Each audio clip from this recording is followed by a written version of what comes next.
السلام علیکم ورحمۃ اللہ وبرکاتہ۔ اعوذ باللہ من الشیطان الرجیم، بسم اللہ الرحمن الرحیم۔ سورۃ البقرہ کی آیت نمبر 91 to 96۔ وَإِذَا قِيلَ لَهُمْ آمِنُوا بِمَا أَنزَلَ اللَّهُ، اور جب ان سے کہا جاتا ہے کہ ایمان لاؤ اس پر جو اللہ تعالیٰ نے نازل فرمایا ہے، قَالُوا وَنُؤْمِنُ بِمَا أُنزِلَ عَلَيْنَا، تو کہتے ہیں ہم ایمان رکھتے ہیں اس پر جو ہم پر نازل ہوا۔ وَيَكْفُرُونَ بِمَا وَرَاءَهُ، اور وہ کفر کر رہے ہیں اس کا جو اس کے پیچھے ہے۔ چنانچہ انہوں نے پہلے انجیل کا کفر کیا اور حضرت مسیح علیہ السلام کو نہیں مانا، اور اب انہوں نے محمد صلی اللہ علیہ وآلہ وسلم کا کفر کیا ہے اور قرآن کو نہیں مانا۔ وَهُوَ الْحَقُّ مُصَدِّقًا لِمَا مَعَهُمْ، حالانکہ وہ حق ہے، تصدیق کرتے ہوئے آیا ہے اس کی جو ان کے پاس ہے۔ قُلْ فَلِمَ تَقْتُلُونَ أَنْبِيَاءَ اللَّهِ مِنْ قَبْلُ، اے نبی صلی اللہ علیہ وآلہ وسلم ان سے کہیے تو پھر تم کیوں قتل کرتے رہے ہو اللہ کے نبیوں کو اس سے پہلے۔ ان کنتم مؤمنین، تم اگر وقتاً ایمان رکھنے والے ہو، اگر تم ایسے ہی حق پرست ہو اور جو کچھ تم پر نازل کیا گیا ہے اس پر ایمان رکھنے والے ہو، تو تم ان پیغمبروں کو کیوں قتل کرتے رہے ہو جو خود بنی اسرائیل میں پیدا ہوئے تھے؟ تم نے زکریا علیہ السلام کو کیوں قتل کیا؟ یحییٰ علیہ السلام کو کیوں قتل کیا؟ حضرت عیسیٰ علیہ السلام کے قتل کی پلاننگ کیوں کی؟ تمہارے تو ہاتھ نبیوں کے خون سے آلودہ ہیں اور تم دعوے دار ہو ایمان کے۔ وَلَقَدْ جَاءَكُم مُوسَىٰ بِالْبَيِّنَاتِ، اور آ چکے تمہارے پاس موسیٰ علیہ السلام ایک معجزے اور واضح تعلیمات لے کر۔ ثُمَّ اتَّخَذْتُمُ الْعِجْلَ مِن بَعْدِهِ، پھر تم نے اس کی غیر حاضری میں بچھڑے کو اپنا معبود بنا لیا۔ وَأَنْتُمْ ظَالِمُونَ، اور تم ظالم ہو۔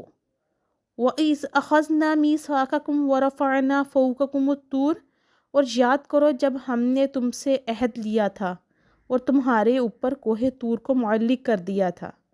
خُذُوا مَا آتَيْنَاكُمْ بِقُوَّةٍ وَاسْمَعُوا، پکڑو اس کو جو ہم نے تم کو دیا ہے مضبوطی کے ساتھ، اور سنو اس کو۔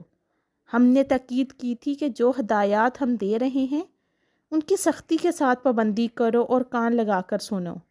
قَالُوا سَمِعْنَا وَعَصَيْنَا، اور انہوں نے کہا ہم نے سنا اور نافرمانی بھی کی، یعنی ہم نے سن تو لیا ہے مگر مانیں گے نہیں۔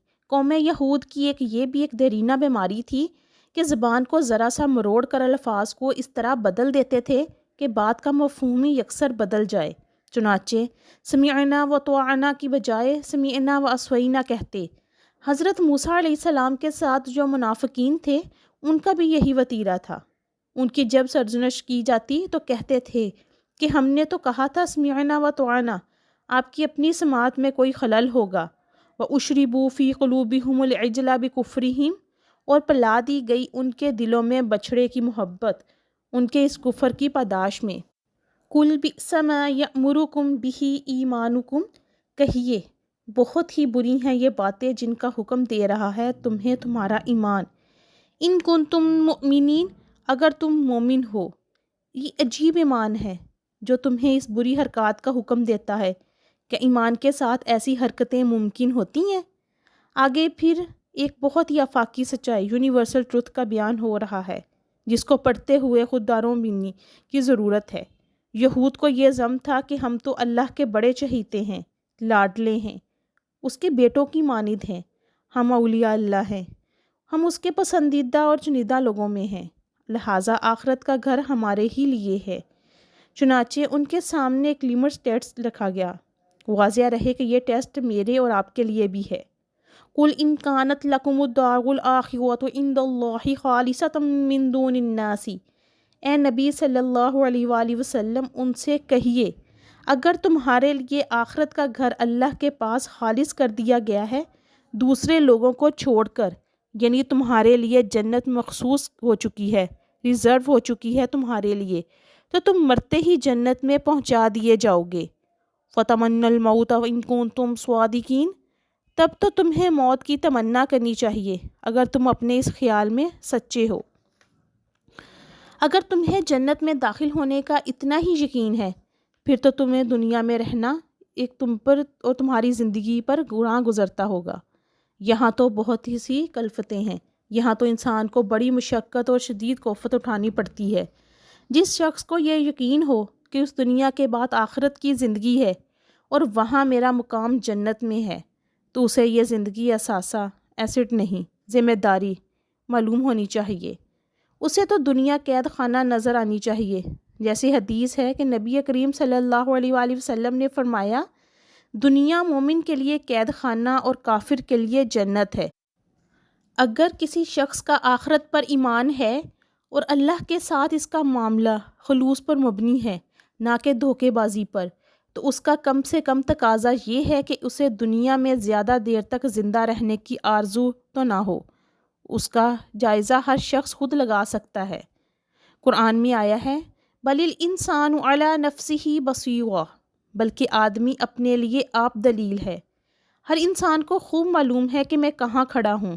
آپ کا دل آپ کو بتا دے گا کہ آپ اللہ کے ساتھ دھوکہ بازی کر رہے ہیں یا آپ کا معاملہ خلوص اور اخلاص پر مبنی ہے۔ اگر وقتاً خلوص اور اخلاص والا معاملہ ہے تو پھر تو یہ کیفیت ہونی چاہیے جس کا نقشہ حضور پاک صلی اللہ علیہ وآلہ وسلم نے اپنی حدیث میں ایسے کھینچا ہے، دنیا میں اس طرح رہو گویا تم اجنبی ہو یا مسافر ہو۔ پھر تو یہ دنیا باغ نہیں قید خانہ نظر آنی چاہیے جس میں انسان مجبوراً رہتا ہے۔ پھر زاویہ نگاہ یہ ہونا چاہیے کہ اللہ نے مجھے یہاں بھیجا ہے، لہٰذا ایک معین مدت کے لیے یہاں رہنا ہے اور جو ذمہ داریاں اس کی طرف عائد کی گئی ہیں وہ ادا کرنی ہیں۔ لیکن اگر یہاں رہنے کی خواہش دل میں موجود ہے تو پھر یا تو آخرت پر ایمان نہیں یا اپنا معاملہ اللہ کے ساتھ خلوص اور اخلاص پر مبنی نہیں۔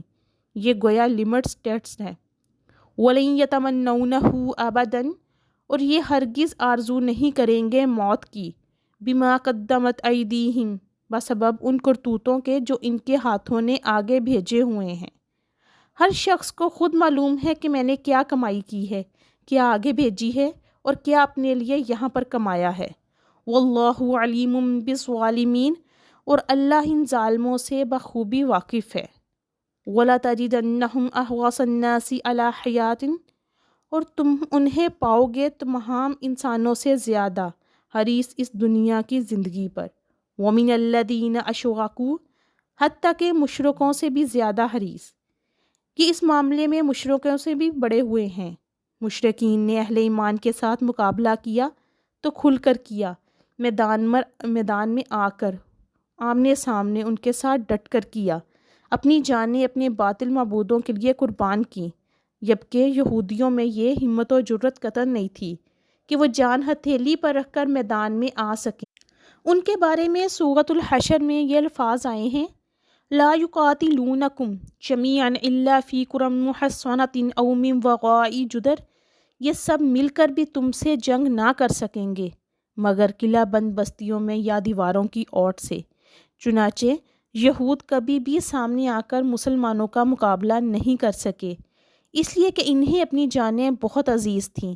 یود احدہم لو یعمر الف سنۃ، ان میں سے ہر ایک کی یہ خواہش ہے کہ کسی طرح اس کی عمر 1000 برس ہو جائے۔ وما هو بمزحزحہ من العذاب ان یعمر، حالانکہ نہیں ہے اس کو بچانے والا عذاب سے اس قدر جینا۔ اگر ان کو ان کی خواہش کے مطابق طویل زندگی بھی دے دی جائے تو یہ انہیں عذاب سے تو چھٹکارا نہیں دلا سکے گی، آخرت تو بالآخر آنی ہے اور انہیں ان کے کرتوتوں کی سزا مل کر رہنی ہے۔ واللہ بصیر بما یعملون، اور اللہ دیکھ رہا ہے جو کچھ یہ کر رہے ہیں، یہ کچھ زمین میں اپنے بھائیوں کے ساتھ کر رہے ہیں یا اپنی جانوں کے ساتھ کر رہے ہیں، اللہ تعالیٰ سب کچھ دیکھ رہا ہے۔ صدق اللہ العظیم۔